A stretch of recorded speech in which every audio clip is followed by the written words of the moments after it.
C'est l'heure de l'instant métier, proposé par le pays de Saint-Gilles-Croix-de-Vie, agglomération.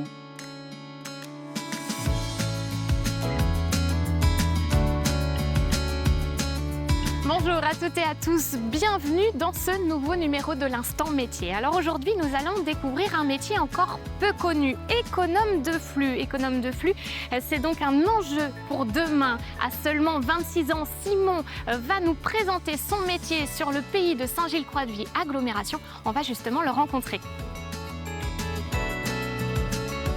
Bonjour Simon. Bonjour. Alors on est au pays de Saint-Gilles-Croix-de-Vie, tu es économe de flux. Est-ce que tu peux déjà, dans un premier temps, me présenter ton métier? C'est quoi être économe de flux? Alors, économe de flux, comme indiqué dans le nom du poste, ça veut dire économiser des flux. Des flux de quoi? Des flux d'énergie. Donc des flux à la fois pour l'électricité, pour le gaz et aussi pour l'eau. Donc c'est déjà d'avoir une réflexion sur le suivi des consommations. Je pense que c'est la première mission du poste en fait.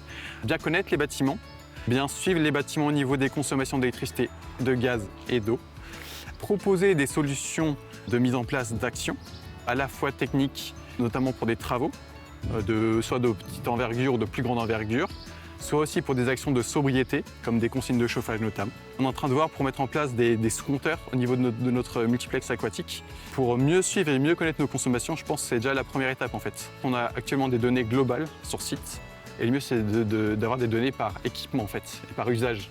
Donc ça, c'est vraiment ton travail que tu fais depuis 10 mois ici, sur le pays de Saint-Gilles. Quels sont tes outils de travail au quotidien? Alors moi, j'ai plusieurs outils, mais l'outil le plus important pour moi, c'est l'outil de suivi de consommation. En fait, on reçoit de manière mensuelle, souvent, des factures d'électricité, de gaz et d'eau. Comme chez nous. C'est ça. Mais le but, en fait, de l'économe de flux aussi, c'est de bien suivre les factures et surtout de comprendre les augmentations ou les diminutions de consommation. Par exemple, de se dire, on a mis une action en place, ok, est-ce que ça se retranscrit sur nos factures? À la fois au niveau énergétique, mais surtout au niveau financier aussi derrière. Donc ça, c'est le premier outil. Et les autres outils que je peux avoir, c'est plus des outils techniques. Dans le cadre de mon arrivée à l'agglo du pays de Saint-Gilles, donc une caméra thermique pour voir les déperditions sur les bâtiments. Second outil, des enregistreurs de température.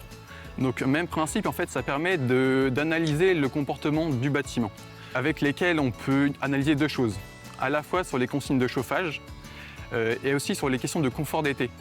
En fait, c'est une question qui devient de plus en plus importante, notamment avec le réchauffement climatique, parce que notamment dans certains bâtiments, on se rend compte qu'on arrive très vite à des températures importantes. Quelles sont actuellement tes priorités dans ton travail? Alors en fait, les priorités se font de par plusieurs aspects. À la fois l'aspect de la consommation, donc en l'occurrence, si on ne s'intéresse qu'à la consommation, c'est les multiplex aquatiques qui consomment le plus au niveau de l'agglo. Mais il y a aussi l'aspect de l'usage des bâtiments, de la vieillesse du bâtiment aussi, et des personnes qui composent les bâtiments aussi. Donc notamment à la petite unité de vie à Saint-Mexan, par exemple, c'est des personnes plutôt âgées, on a des enfants dans les crèches, des seniors, donc ça peut être un autre point de priorisation aussi. Merci beaucoup Simon. De rien. Merci à vous de nous avoir suivis, on vous souhaite une très belle journée et on se retrouve bientôt sur TV Vendée.